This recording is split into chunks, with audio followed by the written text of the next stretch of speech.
Bangladesh Islamic স্টাডির প্রিয় দর্শক মন্ডলী, আসসালামু আলাইকুম রহমতুল্লাহি ওয়া বারাকাতুহু। আমরা নিয়ে আসলাম নবীজি সাল্লাল্লাহু আলাইহি সাল্লামের একটি কাহিনী। একদিন এক দরিদ্র লোক রাসূল সাল্লাল্লাহু আলাইহি ওয়াসাল্লামের দরবারে এলো।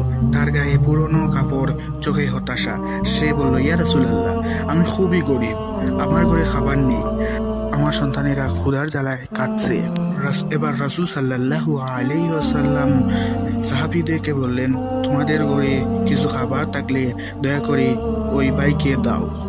একজন সাহাবী অল্প কিছু খেজুর দিল, আরেকজন সাহাবী একটু আটা দিল। এভাবেই মিলে কিছু খাবার হলো।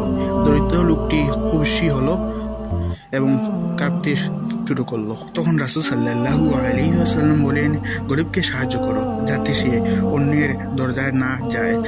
দান দ্বারা ধন কমে না, বরং বরকত বুঝে। এটা থেকে শিক্ষণীয় ব্যাপার হলো, দান করলে সম্পদ কমে না, বরং আল্লাহ তাআলা তার মধ্যে বরকত দেন। গরিবকে সাহায্য করা ইসলামের গুরুত্বপূর্ণ শিক্ষা।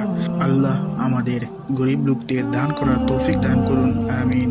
আসসালামু আলাইকুম রহমতুল্লাহ। أعوذ بالله من الشيطان الرجيم. بسم الله الرحمن الرحيم.